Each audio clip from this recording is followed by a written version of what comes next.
السلام علیکم، میں ہوں آرزو انصاری۔ امید کرتی ہوں آپ سبھی خیریت سے ہوں گے۔ اللہ آپ لوگوں کو ایسے ہی خوش رکھے۔ اللہ نے نماز فجر کے وقت اٹھنے کا حکم کیوں دیا ہے؟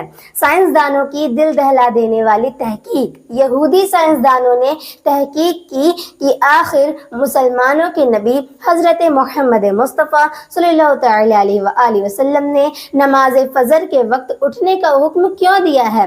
جب تحقیق کی گئی تو رزلٹ آیا تو ان کے بھی رونگٹے کھڑے ہو گئے۔ اللہ نے انسانوں کو فجر کی نماز کے وقت اٹھنے کا حکم دیا ہے۔ سائنسدانوں نے فجر کے وقت جاگنے پر تحقیق کی ہے۔ اتنا جلدی اٹھنے سے آخر ہوتا کیا ہے؟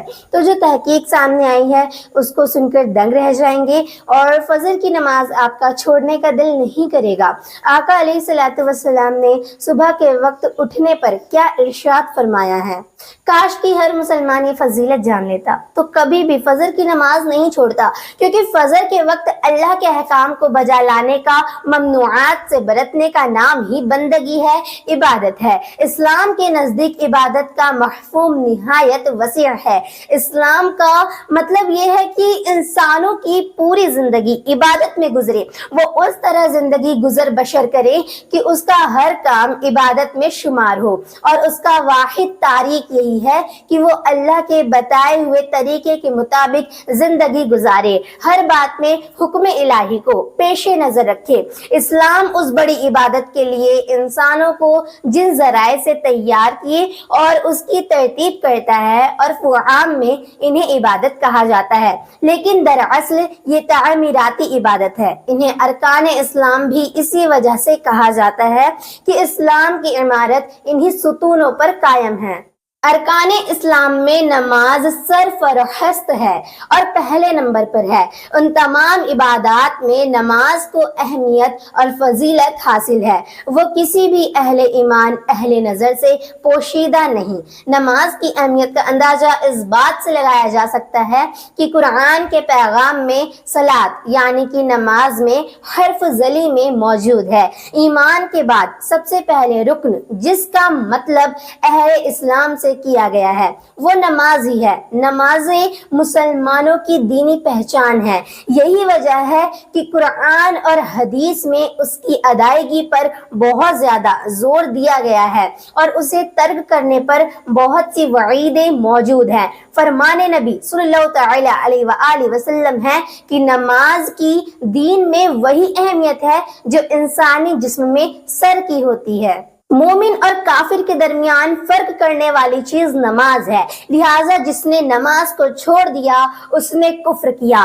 اس وحی سے اندازہ لگایا جا سکتا ہے کہ اسلام میں نماز کی اہمیت کیا ہے۔ جو چیز اس قدر اہم اور ضروری ہے اس کے وضع آبری پر اجر ثواب بھی اسی قدر زیادہ ملتا ہے۔ چنانچہ نماز کا ثواب بھی اسی قدر ہے کہ انسان اس کا تصور بھی نہیں کر سکتا۔ لیکن 5 وقت کی نمازوں میں فجر کی نماز کی اہمیت اور فضیلت سب سے زیادہ ہے، اور اس کی وجہ یہ ہے کہ فجر کے وقت دنیا نیند کی آغوش میں ہوتا ہے اور نیند کے مزے لے رہا ہوتا ہے۔ لوگوں پر غفلت اور سستی کی چادر تنی ہوئی ہوتی ہے۔ ایسے میں نرم اور گرم آرام دہ بستر کو چھوڑ کر اللہ کی عبادت محبت میں بارگاہ الہی میں کھڑے ہونا ہوتا ہے۔ اللہ کی سنت یہ ہے کہ بندے کو جس نیکی کے کرنے میں مشقت ہوتی ہے اس کا اجر ثواب بھی اتنا ہی ملتا ہے، وہ نیکی کتنی ہی چھوٹی کیوں نہ ہو۔ قرآن شریف میں اور حدیث سے بھی نماز فجر میں قرآن شریف کی تلاوت کی اہمیت زیادہ ظاہر ہوتی ہے، جس سے نماز فجر کی اہمیت کا پتہ چلتا ہے۔ سورہ بنی اسرائیل میں فرمایا گیا ہے کہ فجر کی نماز میں بے شک پڑھا جانے والا قرآن محسوس ہو کر سامنے والے کی طرف آتا ہے، یعنی اگر فجر کی نماز میں پڑھا جانے والا قرآن اگر سمجھ کر سنا جائے، سمجھ کر اس کو پڑھا جائے، اس کو اچھے سے سمجھا جائے تو یہ بہت ہی بابرکت والا ہوتا ہے اور اس کی وحدانیت کی گواہی دیتے ہیں، محسوس ہوتے ہیں۔ حدیث نبوی صلی اللہ تعالی علیہ وآلہ وسلم سے بھی نماز کی اہمیت اور فضیلت اور نورانیت کا پتہ چلتا ہے۔ آقا علیہ الصلوۃ والسلام نے فرمایا کہ